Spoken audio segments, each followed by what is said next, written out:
Greetings, Internet faithful. I'm some guy named Rob from On Your Marks Wrestling, and this is Rob Recaps Raw for Monday, May the 14th, 2018. I'm going to start with the TLDR. The show was largely forgettable. The in-ring action was competent.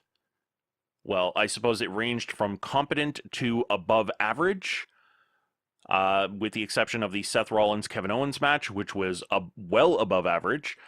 Almost pay-per-view quality, not quite, although considering the last couple of pay-per-views that they've put out, the Seth Rollins KO match probably could have fit on probably any of the last three pay-per-views and still been one of the better matches of the night. So, yeah, let's just go ahead and say that this was a pay-per-view quality match.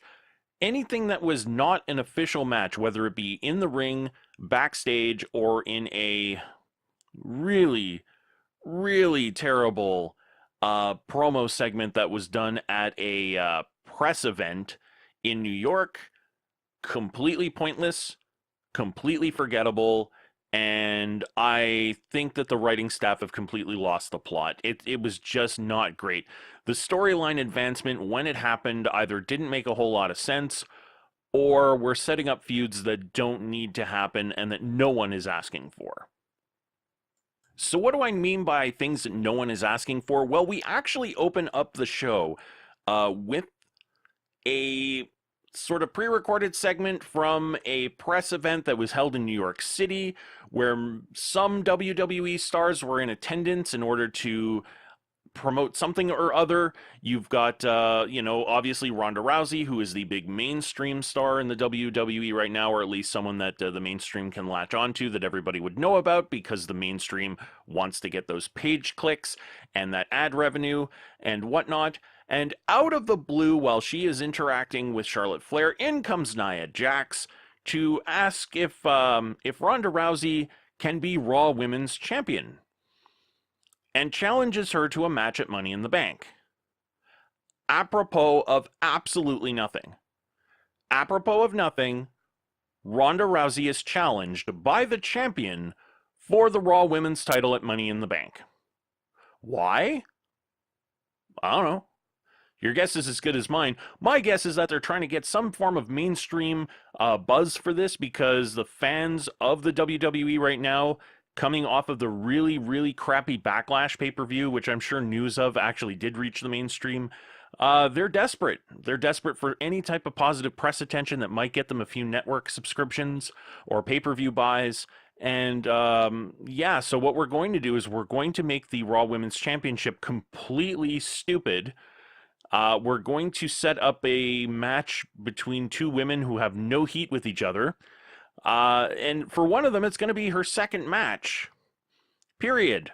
Like the second match she's ever had in a professional wrestling ring, you're going to give her a title shot. Now, keep in mind that one of the major storylines that's going on in the WWE right now is that you have a part-time champion who barely defends his title, and that the fans are sick and tired of part-timers coming in and taking the spots of full-time people. Well, that kind of fits Ronda Rousey right now. She's not really working a full-time schedule from what I can see, because she's only had one match at WrestleMania. That was back at the beginning of April. We are mid-May. So she hasn't really wrestled since. And the only in-ring things that she's done have been like very, very minor altercations with Sonya Deville and with Mickie James, and that's about it. So yeah, we are now taking the writing for the women's division and using it to completely contradict what's going on in the men's division. That's great. Winning. It's completely nonsensical. We then follow up bad with worse, because we open up the actual show from the O2 Arena in London with Roman Reigns coming to the ring and doing his hard done by spiel, where he calls out Jinder Mahal, who gets a tremendous face pop when he's mentioned, by the way, for costing him a shot at the Money in the Bank ladder match. Out comes Kurt Angle to a big ovation, and then all that goodwill for Kurt Angle goes out the window when he has to choke out the line "Best for Business," invoking the spirit of the Authority. So we now have more contradictory stuff, because we're still trying to put over Roman Reigns by juxtaposing him against an entity that's known to be disliked.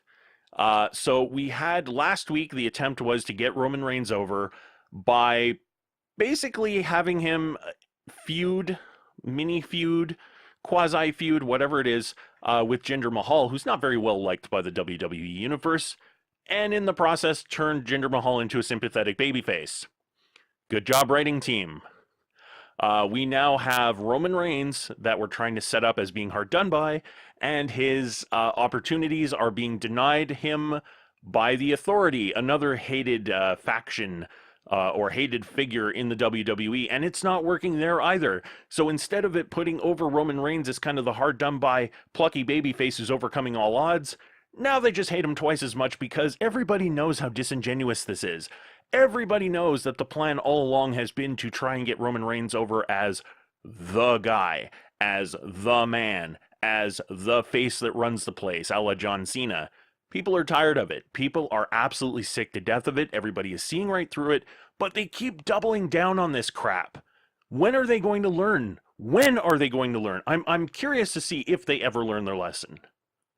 Speaking of lessons that are not learned in any way, shape, or form, later on in the show, because Bayley is going to be involved in a Money in the Bank ladder match qualifier, prior to the match, we have Sasha Banks meeting up with her in the hallway, wishing her luck. And that's it. It goes absolutely nowhere. Nothing. This is not a setup for anything. It's just a complete non sequitur.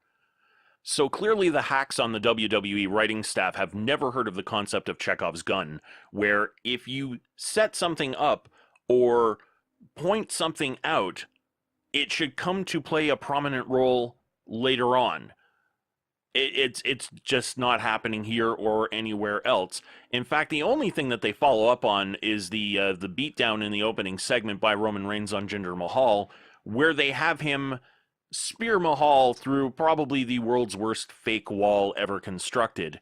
The only thing that was missing was like the slow-mo shot of zip ties flying through the air when they showed the replay of Roman spearing Mahal through this what is essentially a single sheet of drywall, which wasn't even painted, by the way. And you can see this very clearly when they cut to Mahal just basically lying on the floor. There's just this wreckage. It's a single piece of drywall. Putting anyone, my 4-year-old could put somebody through a piece of drywall like that. It's not that impressive. It just makes everything look stupid. And considering that the WWE is a billion-dollar corporation, they can afford to make things look a lot nicer. They have the time and they have the manpower to be able to make things look really, really good. And instead, they make things look really, really cheap and chintzy and terrible in the hopes that people won't notice. That's what kills me. They hope that people won't notice the zip ties breaking on the cage when Roman Reigns spears Brock Lesnar through it. Even though they didn't paint the zip ties to be the same color as the steel mesh of the cage. They hope that people will not notice that Jinder Mahal was put through a single piece of unpainted drywall, which you can see very, very clearly when they put this on replay because, you know, everything's shot in high definition. And people have high definition TVs and high definition receivers. This is the type of thing that I would expect from an indie show. You know, like the show that Lee went to that was held inside that tent. If they were holding it in, say, let's say a small hockey arena or something like that, I would expect that sort of thing. I would expect that sort of thing from like Smash Wrestling.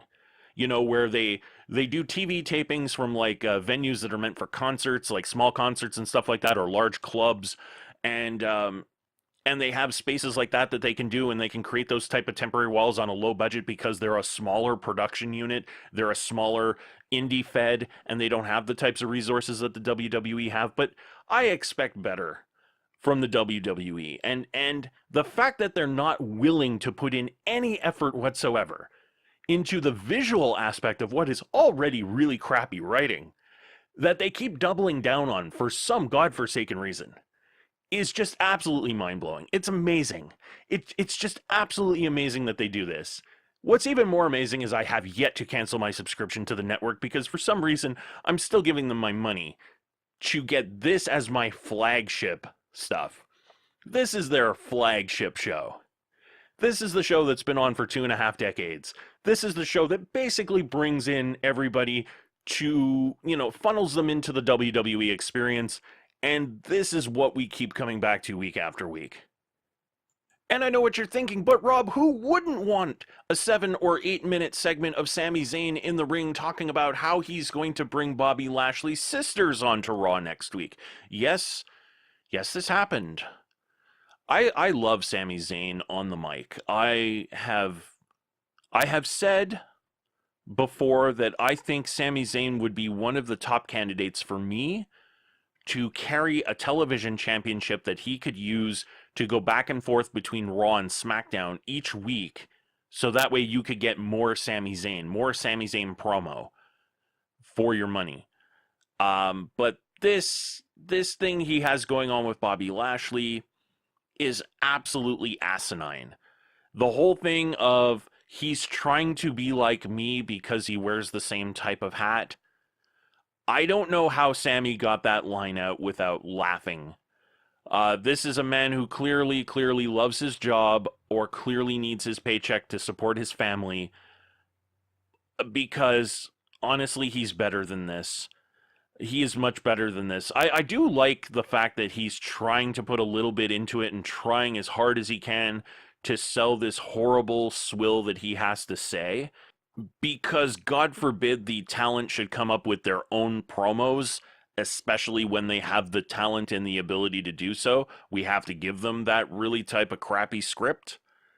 So, I mean, I give all the credit in the world to Sami Zayn for trying as hard as he can to make this work, but it's not working. Anything that was promo related just fell absolutely flat. In fact, the only good promo, and by good, I mean the only promo that really provided me with any kind of real entertainment value, was all of the stuff surrounding the B team and their newly undefeated status, that of course being Bo Dallas and Curtis Axel. That was a little bit reminiscent for me of the stuff that Braun Strowman was doing a little bit earlier this year, where it was just so absolutely ridiculous that it was funny, or at least entertaining. And that was about it. That was pretty much your entertainment for the night, as far as what I could get out of it. Everything else on the show, as far as promos go, pretty much fell flat for me. It was just terrible. So thankfully there's some time before Money in the Bank, so that way they can maybe, hopefully, pull this out of a tailspin. The matches, again, they're getting better than what they were in the past little bit, but that's not raising the bar very high. The promos are not getting better at all. They're setting up storylines that make absolutely no sense. They're putting together feuds that absolutely nobody really wants to see. And they're using their authority figures in contradictory ways, and nobody's buying it. So I really hope that drawing board that they keep going back to gets sort of ripped up, and an actual real blank drawing board is put in its place, because this is it's just rapidly becoming a slog to watch Monday Night Raw each week.